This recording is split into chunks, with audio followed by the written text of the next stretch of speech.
Good morning to those who listen. It is September 22nd, 2018, 3:10 a.m. and just got home a little while ago. I'm getting ready to go to bed, but I thought I saw this really fast, so I thought I would do a video really quick. Google considered changing search results after travel ban, but this could have been for anything. Now, I've been saying this for a long time, that I think that things on Google and other apps and stuff could be manipulated. And one example is the position of the moon and the sun and phases of the moon, stuff like that, positioning of stars, constellations, stuff like that.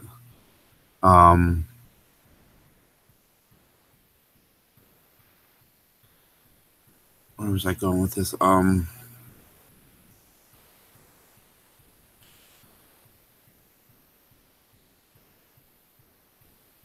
on, I'm thinking for a second here. Something like Google Maps, the Sky Maps, the Stellarium, stuff like that.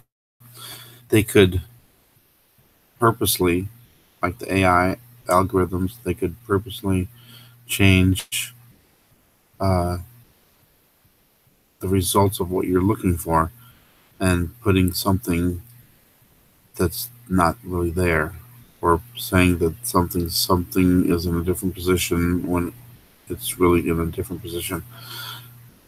And like phases of the moon and the rising and the setting of the sun and the moon too could all be manipulated. Anything. Now that's just an example. Now anything could be manipulated.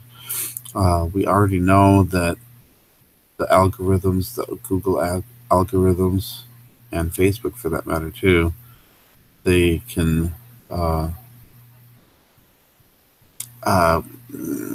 customize it to what you're searching for. So when you search for something, it will give you an individual result, while somebody else that puts in the same Google search will get something so totally different. So if it's possible for them to do this, and even the thought of it makes me think that it's already happening. And they're trying to make it out like they were just thinking about changing a search because of this travel ban. I'll let you listen to a little bit of this. This is from RT News, and it's 7 minutes long, so I'm not going to play the whole thing, but I will leave the link in the... Oops, I forgot to do it. I'll leave the link... I hope I don't forget. I'll leave the link in the description box. We begin today with the big tech firms Facebook and Twitter, which both testified before Congress on their role in safeguarding the internet from political interference a few weeks back. Google was a no-show at those hearings, and the tech giant is caught in the hot seat once again. This time for openly discussing ways to manipulate search results. Okay, I wanted to say something really fast. And it took forever. I also think that the AI is involved in some of this stuff. You know, the United States and was always accusing Russia of hacking into the presidential election and helped Trump win. And, you know, I don't think it's Russia. I really think it's AI. Now, AI could do that and put all this stuff in there. I mean, they said the Russians did it, but why couldn't it be AI that did it, or even possibly Russian AI? And it's manipulating stuff, so you know you will think a certain way, and then you tend to lean towards voting for somebody different. And if there was so many ads or whatever up on Facebook or wherever you're seeing it, and they're trying to lean you, make you think a certain way, so then you'll think, oh, I'm going to vote for this person now instead of that because you heard something or put something in your brain. Wow. So I think also that it's possible that the AI might have been involved with all the sex scandals, starting with Harvey Weinstein, and then now it just seems like it's like all you hear about now is all these sexual harassment stuff going on, and especially this latest one that happened 30 years ago. Really?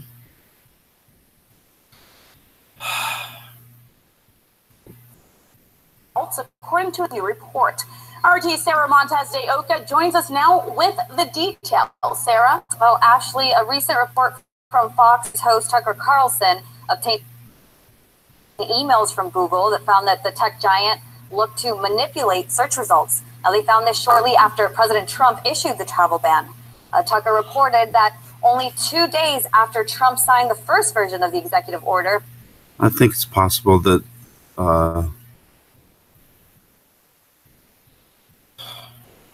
if they can manipulate information, all this could be the Antichrist. And that's, the lies and the deception.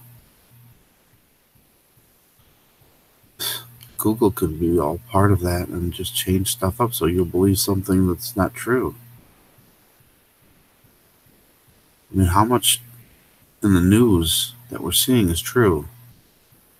Not so much that it's fake news. Like, well, a lot of it, I think, is just fluff. It's just, stupid political stuff. And, sure, some of it might be important. Some of it's not. But then they just keep going on and on and on about it. And meanwhile, all this other news is happening around the world that we don't ever hear about. Oh, so now I'm having problems. It says my internet is really slow. Or, how you get that experiencing interruptions. But anyway, all right, just a little bit more, and then I'll let you guys go. And you can watch the rest of this story because it's kind of interesting. Makes me think, this is the Antichrist system, and they can manipulate anything that and everybody uses Google search to look up something, and especially like kids going for school, they'll, just instead of, studying in a book to find information out, they go to Google and then they believe what Google's telling them. How do we know what's true and what's not? Or if they're trying to just manipulate you to a different search of it, a different result all in itself that you wouldn't get, that somebody else would. Anybody see this? The Antichrist system.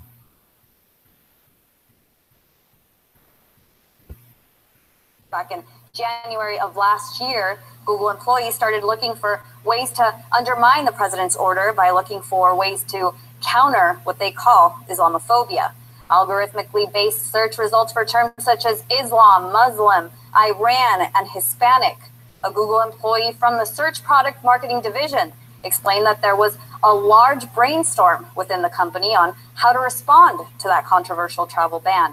And several Google employees were mostly all in favor, writing emails that contained words like, absolutely, anything you need. One public affairs employee wrote, very much in favor of Google stepping up. Just have a few questions on this, including how partisan we want to be on this. Now, this isn't the first time that Google is caught in the hot seat. Tucker Carlson also recently exposed Google's bias to help Hillary Clinton during the 2016 presidential campaign. He obtained emails that showed how a senior employee for tech giant was looking for ways to increase voter turnout that would help Hillary Clinton win the election. Just last week, RT reported on a leaked video showing Google executives and their reaction to that 2016 presidential election. Sergey Brin, Google's co-founder, compared Trump supporters to fascists and extremists. The video shows him asking the company to consider options as to what they could do to ensure better quality of governance and decision-making. Now, Trump has taken to Twitter and accused the tech giant of swaying public opinion and silencing conservative voices. Google and others are suppressing voices of conservatives and news that is... Stop. But I don't know.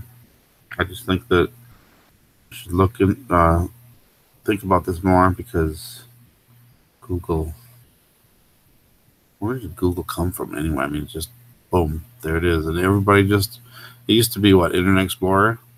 And you search for stuff on that, and remember how hard it was? And then Google, boom. And then you put something in and it says, oh, it took, 1/1000th of a second to find your search results. And then there's millions of search results for all this stuff. Makes you think of what did we used to do? We used to have to look in books and encyclopedias or hear it on the news or something. And now it's all at our fingertips with, getting on the internet and just searching for something. What is the world coming to?